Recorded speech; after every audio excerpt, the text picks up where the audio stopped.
Prince Harry and wife Meghan Markle have confirmed they will both be at the Invictus Games in the Netherlands this weekend.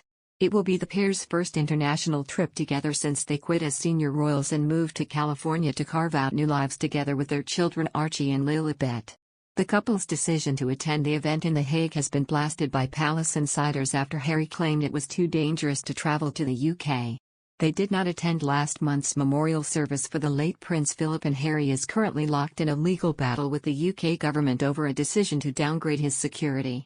But according to royal expert and author Robert Jobson, Harry's absence from the UK but willingness to travel to The Hague has nothing to do with safety, but him feeling wanted, and he says the prince's upcoming tell-all memoir is playing a large part in this.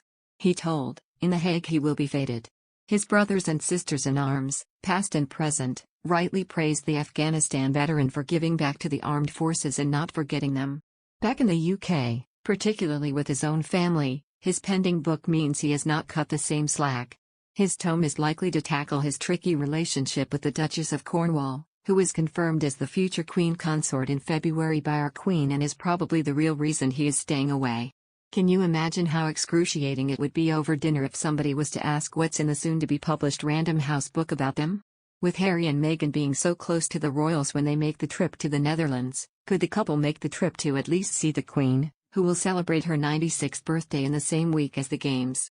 According to Robert, this is unlikely. He added, "I am a big fan of the Invictus Games, and all Harry has achieved with it. I reported on it in London and Australia where it went down a storm." The international competition, taking place from April 16 to 22, inspires the rehabilitation of injured or sick military personnel and veterans from across the globe, by giving them the challenge of competing in sporting events like the Paralympics. His determination to keep it going is commendable. Now, the question is, will he pop over to Britain to wish his grandmother, the Queen, a happy 96th birthday on April 21? The reality is it is highly unlikely, given the schism he has caused in the family. Harry also brought a legal challenge against the UK Home Office after being told he would no longer be given the same degree of personal protective security when visiting from the US, despite offering to pay for it himself.